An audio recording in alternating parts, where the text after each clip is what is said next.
اللہ وبرکاتہ 100 بار سنوارا ہے ہم نے اس ملک کے گیسوے بر ہم کو، یہ اہل جنوب بتلائیں گے کیا ہم نے دیا ہے اس عالم کو۔ میرے عزیز ساتھیوں، کہ یہ ہندوستان کو آزاد کرانے کے لیے ہمارے اکابروں نے، علماء کرام نے بے شمار قربانیاں پیش کی ہیں، اپنی جانوں کا نذرانہ پیش کر دیا، اپنے آپ کو قربان کر دیا، اپنی جائیداد کو قربان کر دیا، اپنی آنکھوں کی بینائی کو کھو بیٹھے، مگر ہندوستان کی مٹی سے بے وفائی نہیں کی۔ اس مٹی سے، ہندوستان کی سرزمین سے محبت کا ثبوت آخری سانس تک دیتے رہے اور انگریز کو جواب دیتے رہے۔ جس طریقے سے سب سے پہلے بنگال میں انگریز آتا ہے اور اپنا ناجائز تسلط جمانے کی کوشش کرتا ہے، تو میرا بھائی، آپ کا بھائی نواب سراج الدولہ ان کا مقابلہ کرتا ہے اور اپنوں کی غداری کی وجہ سے ان کو شہید کر دیا جاتا ہے۔ میرے بھائیوں، 1601 عیسوی میں جس وقت میں انگریز ہندوستان میں آیا تھا، جہانگیر ہندوستان کا بادشاہ تھا، دہلی شہر کے اندر 1000 دینی مدارس تھے، اور 1608 عیسوی میں ایسٹ انڈیا کمپنی کے نام سے واسکو ڈی گاما کے ذریعے ممبئی کے ساحل پر انگریز نے اتارا، اور ایسٹ انڈیا کمپنی کے نام سے وہ اپنی تجارت کو مستحکم کرنے کے لیے آتے ہیں اور درخواست کرتے ہیں حکومت وقت سے کہ ہمارا ساتھ دیا جائے، ہمارا تعاون کیا جائے، ہماری ہیلپ کی جائے۔ حکومت وقت نے ان کو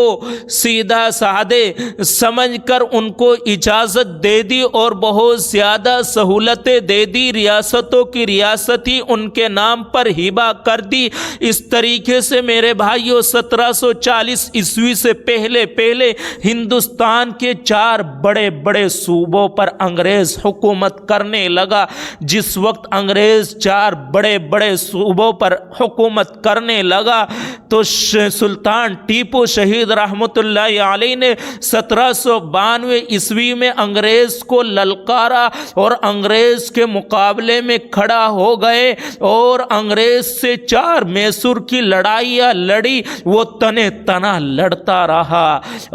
مگر سلطان ٹیپو شہید رحمۃ اللہ علیہ کے حملوں کو نہ روک سکا، تو انگریز نے ایک چال چلی۔ میر صادق کو اپنوں کی غداری کی وجہ سے میر صادق کو 900 مربع زمین کا لالچ دے کر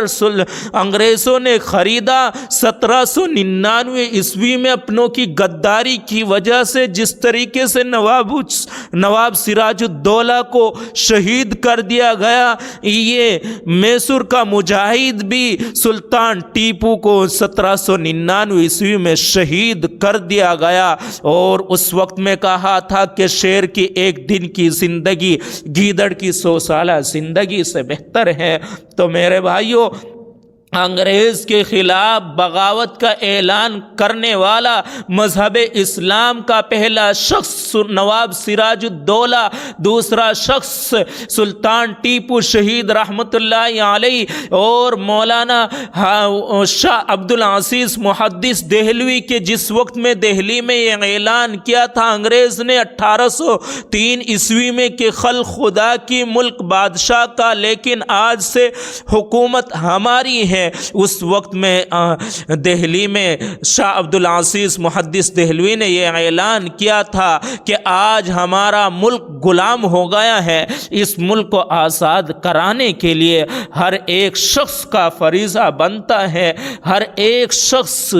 جہاد کرے اور ان کے مقابلے میں باہر نکلے۔ یہ وہ اعلان تھا، اور ایسا اعلان تھا اور ایسے وقت میں اعلان تھا کہ اس وقت میں ہندوستان کے اندر کوئی مائی کا لال ایسا نہیں تھا جو ایسٹ انڈیا کمپنی کے مقابلے میں اپنی زبان سے آزادی وطن کے لیے نعرہ کو بلند کر سکتا ہو۔ اس اعلان اور اس آواز کا ان کو بہت زیادہ بدلہ ملا، ان کو بڑی تکلیف دی گئی، ان کی جائیداد کو قرق کر لیا گیا، ان کو زہر دے دیا گیا، ان کی زہر کی وجہ سے آنکھوں کی بینائی جاتی رہی، مگر جو اپنے موقف سے ایک انچ بھی پیچھے نہیں ہٹا اور ہندوستان کی سرزمین سے، اس کی مٹی سے محبت کرتے ہوئے اپنی موت سے پہلے دو شخص تیار کر دیے، ایک حضرت شاہ اسماعیل شہید رحمۃ اللہ علیہ اور ایک حضرت سید احمد شہید رحمۃ اللہ علیہ۔ ان دونوں حضرات نے پورے ملک کے اندر دورے کیے اور جہاں تک پہنچ سکتے تھے پہنچے اور مسلمانوں کو اجاگر کیا، بیدار کیا کہ ہم اس ہندوستان کی سرزمین کے لیے اپنی جانوں کا نذرانہ پیش کر دیں گے، مگر انگریز کو یہاں جمنے نہیں دیں گے، ان کی